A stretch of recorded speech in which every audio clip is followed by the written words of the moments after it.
Hello everyone and welcome to Cinderful Gaming. I hope you're all doing well, I hope you're all staying safe, and most of all, I hope you're all fighting that war against the Grey. Today's video, we're going to talk getting started with the Middle-Earth strategy battle game, and today we're going to look at the Pale Orcs Legion himself, Azog's Legion. Now, in this video, we're going to go through talk about the army bonus and the rules that army bonus gives us, before taking a look at a couple of units we recommend to get started with for the faction. We'll then take a look at some other units we recommend to expand upon after those couple of initial purchases, and finally finish off the video with a little sample army list of 300 points for you to use as some inspiration for starting your own army of Azog's Legion in the Middle-Earth strategy battle game. And so, with that, we get the army bonus, Let the Legions Come Forth. If either Azog or Bolg, his second in command, is the leader of your force, then they gain the Master of Battle special rule.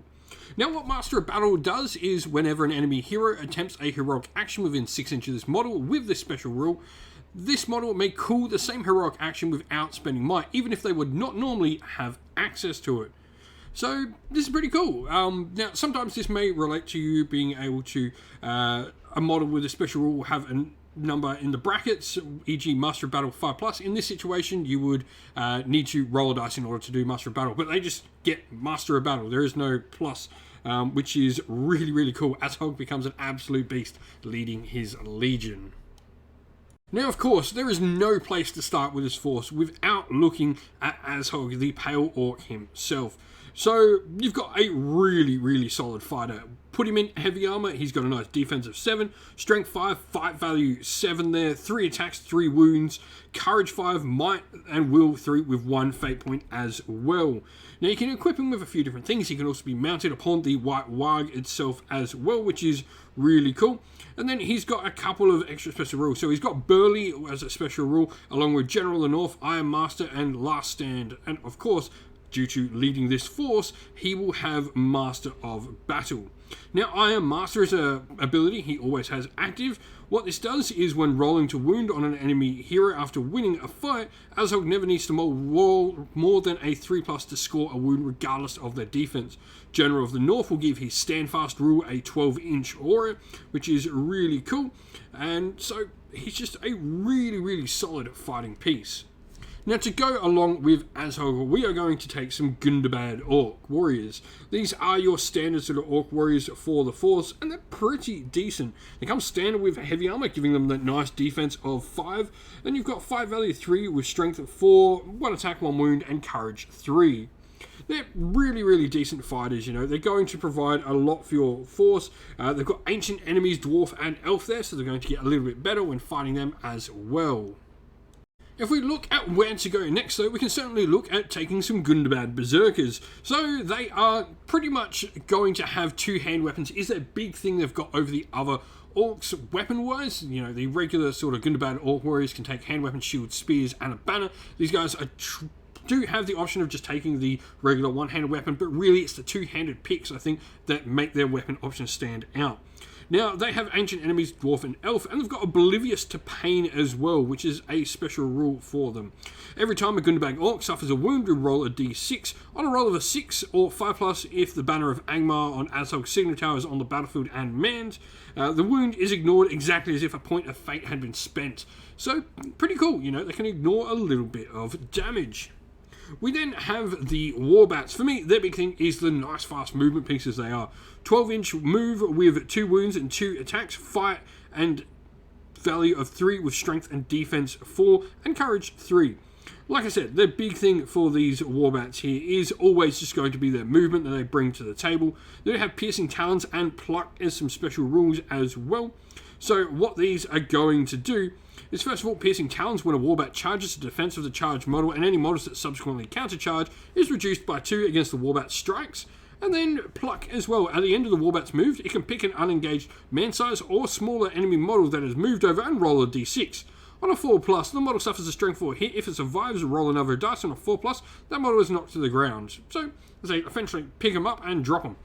We then have the Ogres. So Gundabad Ogres, you're going to have 8-inch move, fight value of 5 and a shoot value of 6, strength 6, defense 5, and 3 attacks with 3 wounds. These are really just going to be much hardier fighters than your average sort of Gundabad warrior. You know, they're not quite at troll level, but definitely that little bit more survival than your Gundabad orcs. The big thing is they're going to cause terror, and they've got the relentless advance ability as well. This rule here is going to, when an ogre charges into combat, they can pass through friendly orc, goblin, or bat models when they move, and each model they pass through suffers a strength 3 hit. A model that ends their move automatically removed as a casualty. So they can potentially trample their own troops, but it does mean you can protect them, stop them getting charged by your opponents like big characters, really get them into the fights they want to be in. Lastly, for me, the Troll Brute. There are certainly, I think, better trolls in the Gundabad trolls, and some of the armored trolls, but the Troll Brute, for me, he is one of the most iconic things out of the movie. So the Gundabad Troll Brute here, he's going to have a strength of 7, defense 6, and a fight value of 5. What this thing is going to do is it's going to have its flails, it's got Crushing Blow, Fearless, and Terror, so it's really hard to sort of just take this thing down, you know. The Fearless and causing Terror is just a really nice combo. This thing's just going to pack an absolute punch and do a ton of damage. And so here we have our sample army list. Obviously, we're going with a hero of legend to be our leader for the force, and this is Azog.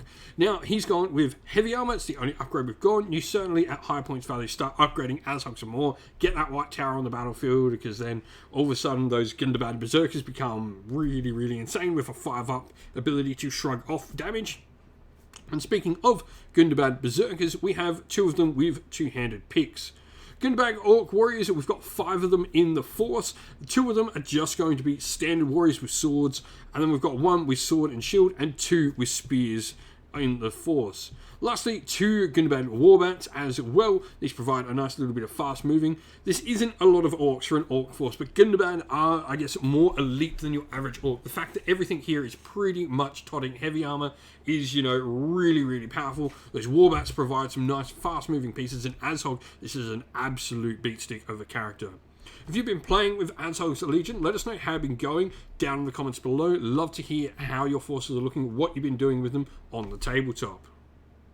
And so that is the end of the video. We hope you enjoyed it. If you did, please don't forget to leave a like and subscribe to the channel if you haven't already. And why not drop us a comment down below letting us know what you enjoyed about the video. If you did enjoy it and you want to come chat more with me and other members of our little community here at Cinderful Gaming, we have a Discord server which is linked down in the video's description. We chat all things wargaming, not just Warhammer, a bunch of other war games, even some other things non-Warhammer related, and generally have a great time in there. Come and join in the conversation. Also, linked down in the video's description are the best ways to help support the channel if you want to see us keep making the content we do. We have Patreon and YouTube members, both of which are great ways to help support the channel, and you get a shout out at the end of the video, which we'll do in just a sec. But we also have a Teespring store and a Ko-fi store where you can grab yourself some channel merch as well to help support the channel in another way and get yourself something in the process.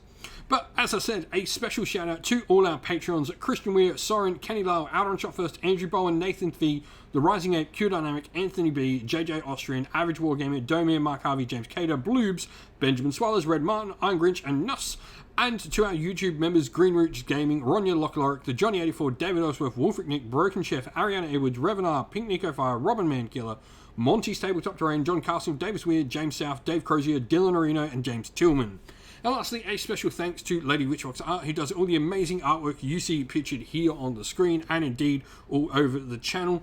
And also a special thank you to everyone who comes on, helps make the battle reports on the channel, helps run our Discord server, and generally helps make the channel what it is today. Thank you all for watching once again, everyone. Stay safe, stay well, and most of all, keep fighting that war against the grey. Ciao for now.